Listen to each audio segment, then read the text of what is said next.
Welcome. I didn't want to get in this fight. It's so much stuff going down. I I didn't want to get in this fight. There's too many things going on in the world. But as a person who was also Black American, some of the things going on within the United States, it's just very hard to swallow. I just want to show you guys a couple of videos that I've come across and why no one understands the war that's happening in America. I'm going to try and um, show you guys some of these clips. They're like absolutely outrageous. I should have had this stuff set already. Um,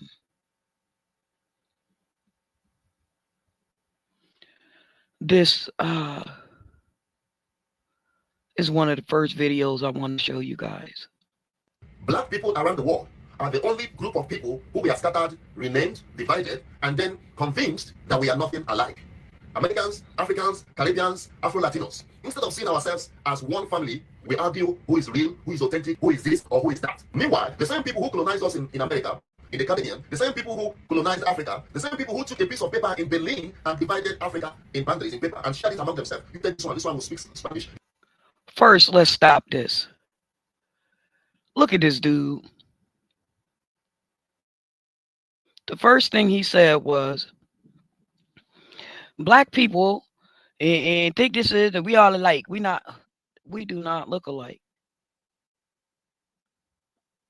I have yet to understand why we've been separated from these people for 500 years and they still believe that we look alike outside of color. Look at this hairline. Look at his ears. Look at the shape of his face. I'm going to bring it right back to this 25. Latinos. Instead of seeing ourselves as one family. Look at him.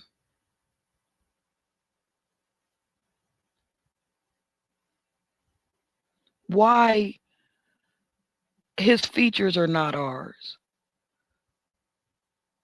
Africans have a wider bridge here and here.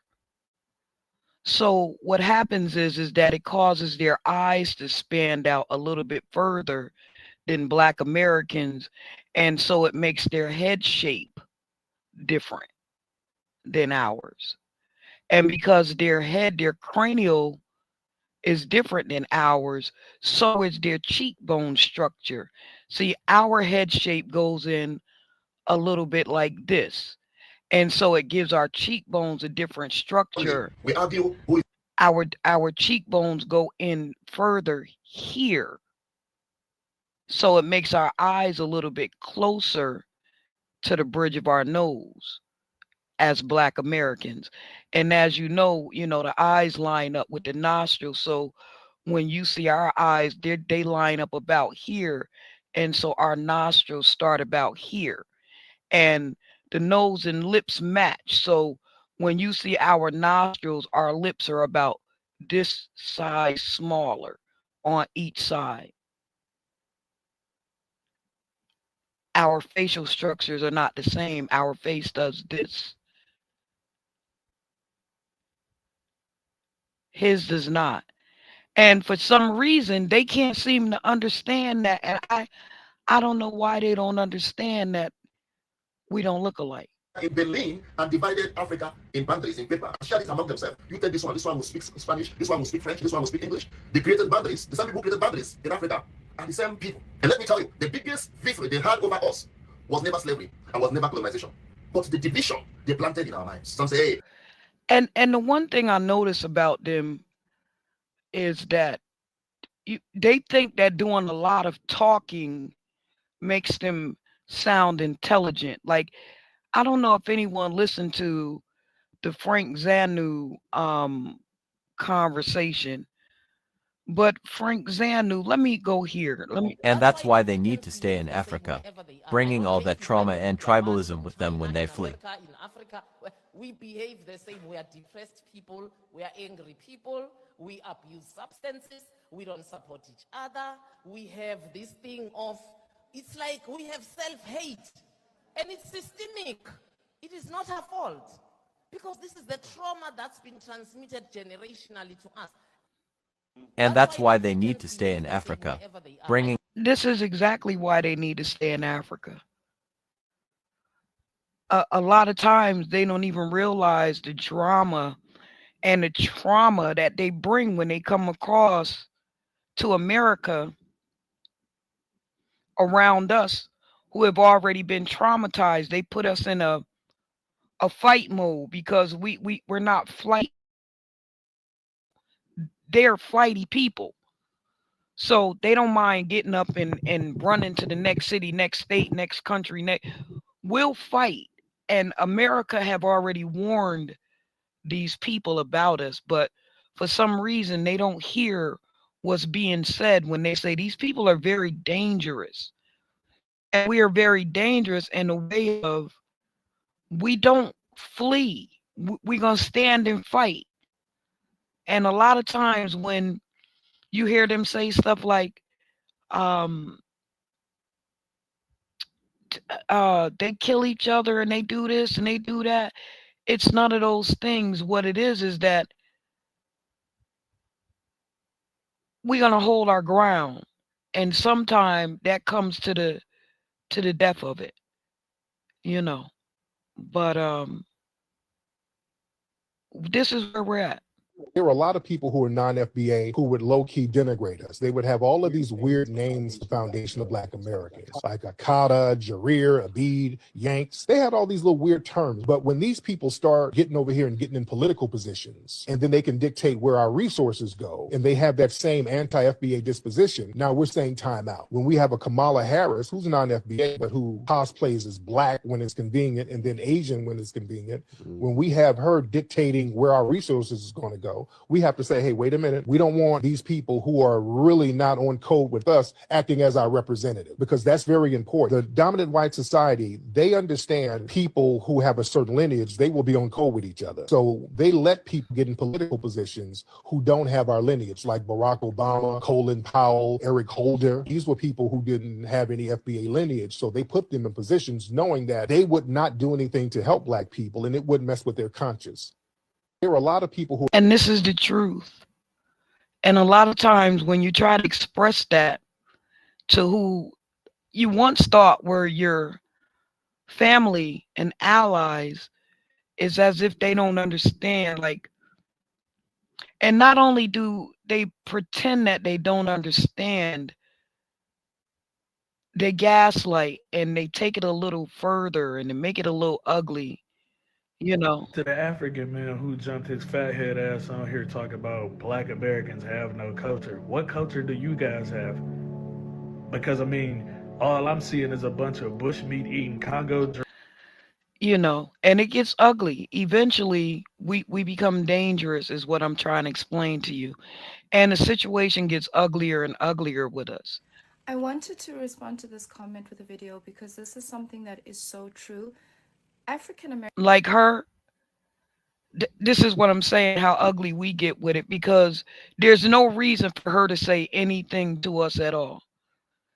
She need to go and fix that whole hairline. She need to fix that. Look at that. This a 9 head. This not even a 7 head. So don't even say nothing to us because we're gonna go right into instant burn you up. Stop talking about it. Stop saying anything. Don't address us. Address your country and leave us alone. And it's simple Listen as to a that. Dionne Warwick song and try to sing it exactly as Dionne did it. If you are a group, you try to study the Supremes, Martha Reeves and the Vandellas. If there was a group who comes from abroad to our shores, we would want to go and see them because they have something to teach us. And this is what happened to a lot of the newer crowds. What happened to the youngsters is that they don't have that same reverence as their Well, they got to get it from their parents. So we can't say that they don't have the same reverence as their parents because they come here saying that their parents told them not to be like the black Americans. So um they don't come here as revolutionaries.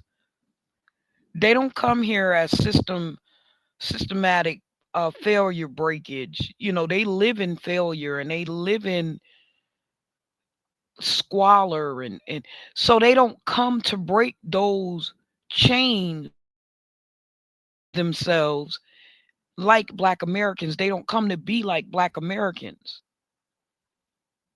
So, you know, a lot of times I see people who don't understand what's going on in the black diaspora, but it's a robbery. Like the diaspora is attempting to all out rob the black American person. And it's painful for FBAs, foundational black Americans, because we've given so much. You know, like the black American is almost like the empath of the world. We feel everybody. We know, you know, in almost instinct what everyone needs. We're intuitive to the understanding of them, and not being able to receive back is painful.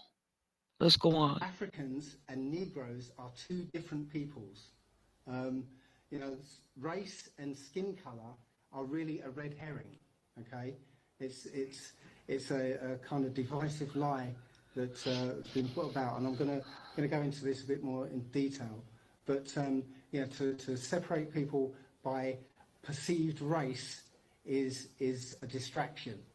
Okay, so Now, look at what I was explaining to you guys.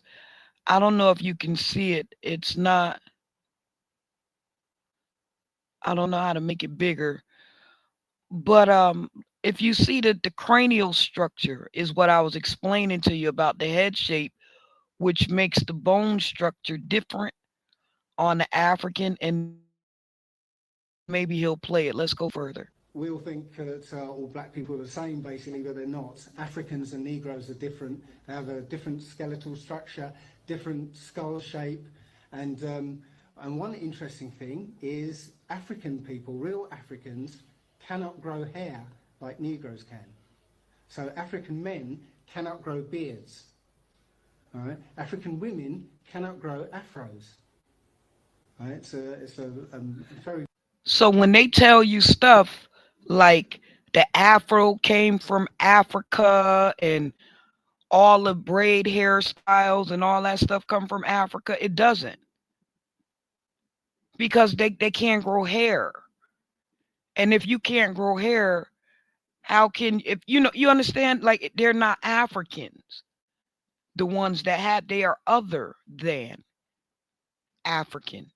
And when FBA people are telling African people this on the continent of North America, the United States of America, it's taken with divisiveness and misunderstanding, because we're saying to you, we're not the same people. Just the way these other people around you are not the same as you. And they keep trying to give us to other people, or they keep trying to adopt us like we're foster children. And we have parents of our own already. We have ancestors of our own already. But they keep trying to adopt us as if we're long lost family members. And we keep saying, we don't know you guys, nor do we want to.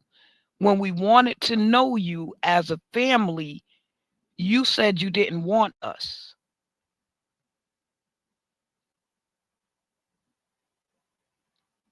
So now we don't look at you like family any longer.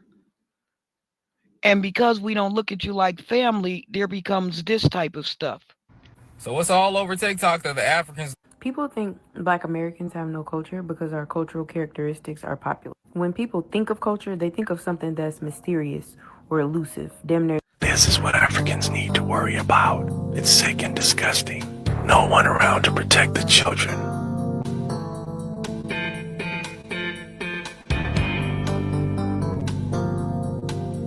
This is what Africans need to worry about. It's sick and disgusting.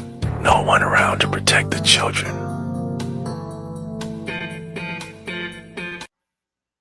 What do you mean I can't talk properly? Can't you understand what I'm saying? Let me repeat it to you. Your days are numbered, nigga. Your days are numbered. What do you mean I can't talk properly? Can't you understand what I'm saying? Let me repeat it to you.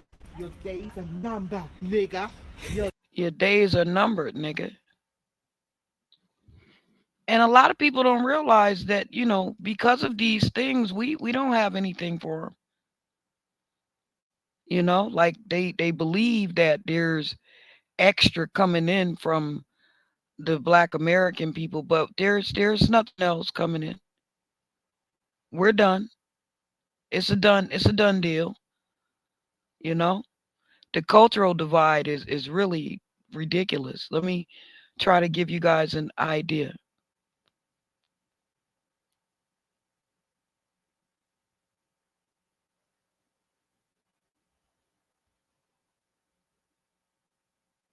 We have total different mindsets.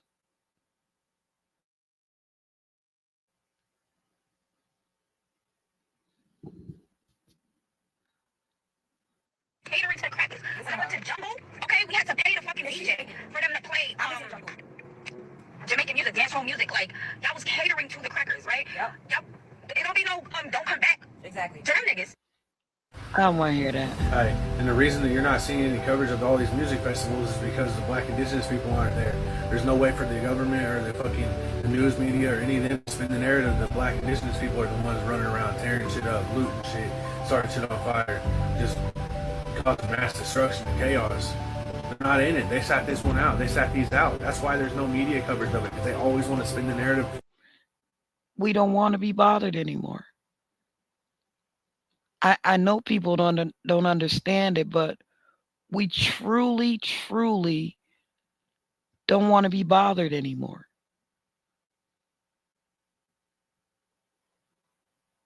I know people don't understand it.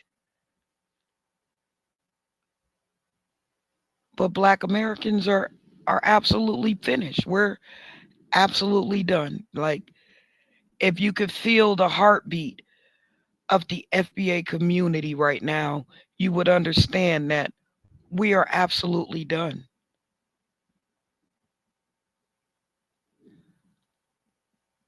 And no matter how much pandering or anyone wants to do, or we just don't have it anymore. I don't know how to explain it any better. People are wondering, like, what happened to you? I've gone from kind and welcoming to, like, why am I around you guys?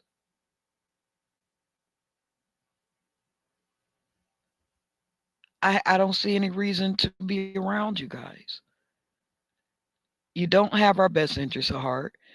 You care nothing about us. Like, listen, just listen to this. I'm going to pull it back up on stage one last time before I get out of here, just so that you can understand why we don't want to be bothered anymore.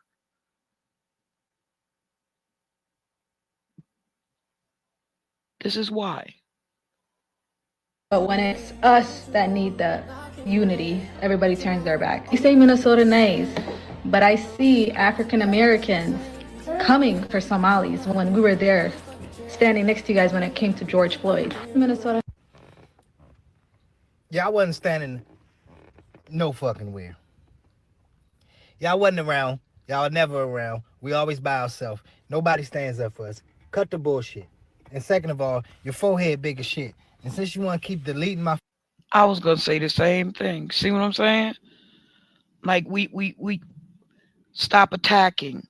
We've done you guys no harm. We become dangerous as soon as you start that.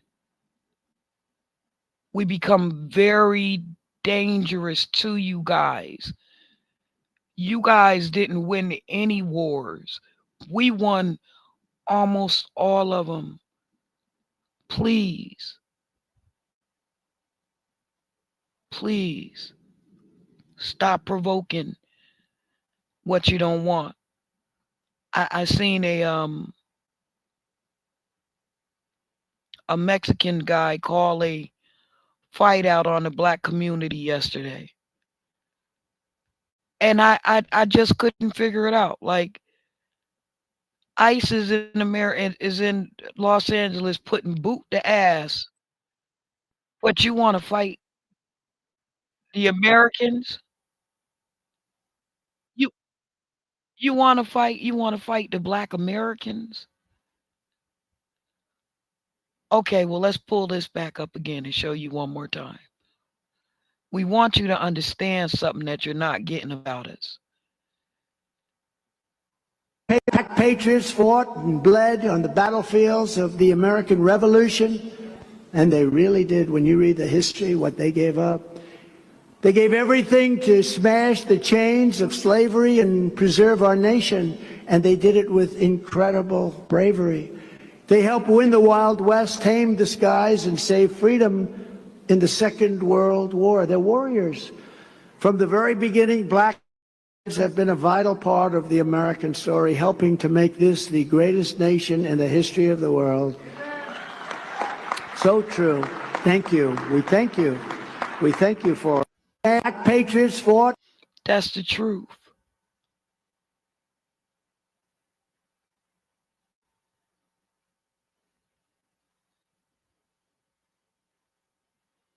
That's the truth. Sometimes you got to respect the hustle. Sometimes you don't. But until then, hot damn it, it's going down. I'm telling you, this not what you want. This not what you want. This not what you want.